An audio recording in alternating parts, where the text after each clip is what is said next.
Yes ఆశ మనం చూసుకుంటే కనుక ఉదయం 7 గంటలకు ప్రారంభమైనటువంటి పోలింగ్ మందకొడిగా సాగుతుందని తెలుస్తుంది. బోరబండ డివిజన్లో గల మనం టోటల్గా చూసుకుంటే కనుక బంజారా నగర్లో ఉన్నాము. కాసేపటి క్రితమే ఇక్కడ రెండు వర్గాల మధ్య, రెండు పార్టీల కార్యకర్తల మధ్య కాసేపటి క్రితం ఇదే పోలింగ్ దగ్గర మొత్తం తీవ్ర వాగ్వాదం చోటు చేసుకుంది. ఘర్షణ వాతావరణం కూడా నెలకొంది. ఇప్పుడు ప్రశాంతంగా ఈ యొక్క పోలీసు మొత్తం కూడా బందోబస్తు ప్రశాంతంగా పోలింగ్ అయితే కొనసాగుతుంది.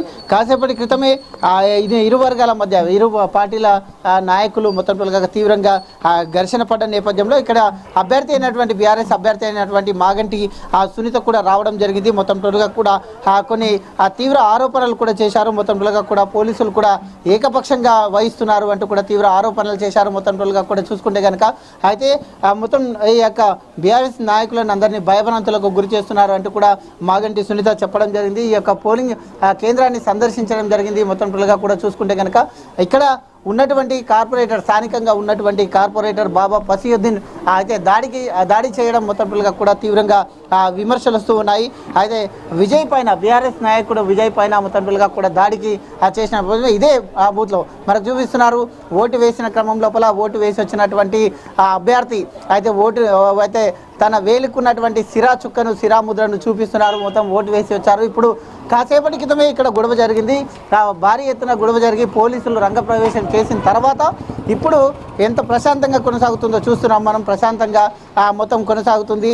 అయితే స్వచ్ఛందంగా వస్తున్నారు. కాకపోతే మొత్తం కూడా మందకోడిగా పోలింగ్ సాగుతుంది అని తెలుస్తుంది. చూసుకోవచ్చు లైన్ ఎంత, 2 పోలింగ్ సెంటర్లు ఉన్నాయి ఇక్కడ. 2 పోలింగ్ సెంటర్లు ఉన్నా కూడా అయితే ఈ యొక్క పోలింగ్ సెంటర్ల మొత్తం కూడా ఉదయం 7 గంటలకు స్టార్ట్ అయినటువంటి పోలింగ్ ఇప్పటికీ అయితే 9:30 ప్రాంతం వరకు 2.5 గంటల సమయం అయినా కూడా ఇప్పటికీ 11% దాటినట్టుగా తెలుస్తుంది. కాబట్టి మందకోడిగా సాగుతుంది.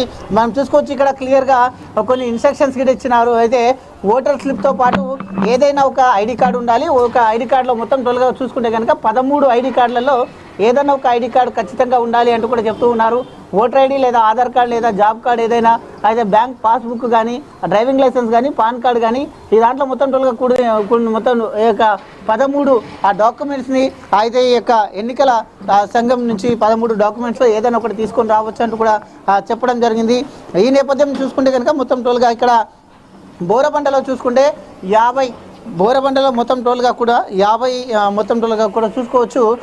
మనని ఇక్కడ వికలాంగులకు కూడా మొత్తం ఇక్కడ ఇది అయితే వీల్ చైర్లను